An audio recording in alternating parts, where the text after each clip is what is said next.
Bonjour, je vous propose de regarder une partie que j'ai jouée récemment, une partie qui illustre bien l'importance de se développer correctement aux échecs. Donc j'avais les blancs dans cette partie et je jouais contre un adversaire un peu plus faible, disons. Donc je commence avec les blancs, D4, C6, bon, un coup prudent des noirs, cavalier F3, coup solide, je contrôle le centre. D6, coup toujours très prudent, on ne voit pas bien où les noirs veulent en venir. En fait, il me laisse le centre libre, donc je vais l'occuper avec E4. Il sort sa dame. C'est toujours un peu prématuré de sortir la dame au début, mais là on va voir par la suite qu'il tient à avoir le contrôle de la case E5. Je continue à me développer, je sors mon fou. Petit coup de pion, H6, un peu étrange. Apparemment, il craignait que je bouge le cavalier pour le mettre en G5 et menacer la case faible F7. Une crainte pas justifiée à mon avis. Je continue à me développer, je sors mon second cavalier. Et là, il finit par occuper un peu le centre avec ce coup de pion. Je continue à me développer en faisant le petit roc. Pion G5, un coup assez critiquable. Ce n'est pas un coup de développement. Les noirs menacent peut-être de faire G4 pour chasser mon cavalier, mais ce n'est pas une menace très sérieuse.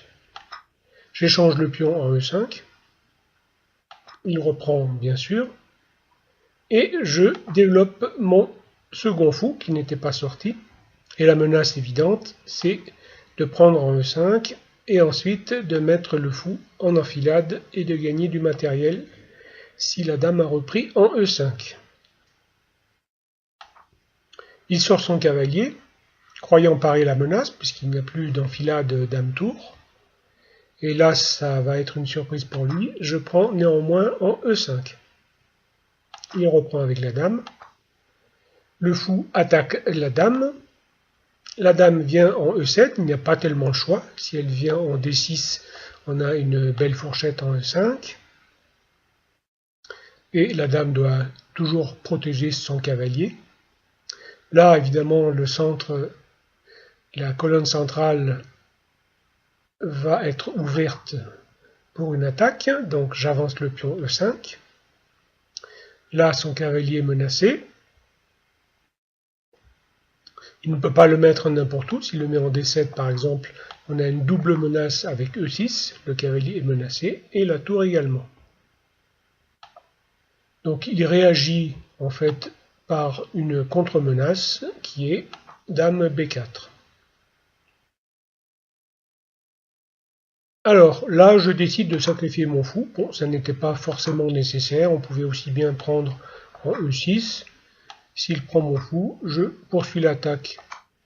Tour E1 échec. Fou E6. Je chasse d'abord la dame. Et ensuite, je sacrifie la tour contre le fou. Et s'il reprend, on a une attaque certainement gagnante avec dame H5. Donc revenons à la position. Sur cette position, j'ai fait fou prend F7. Il reprend avec le roi. Je prends le cavalier. Là, j'ai la colonne E qui est ouverte et j'ai des perspectives avec dame H5.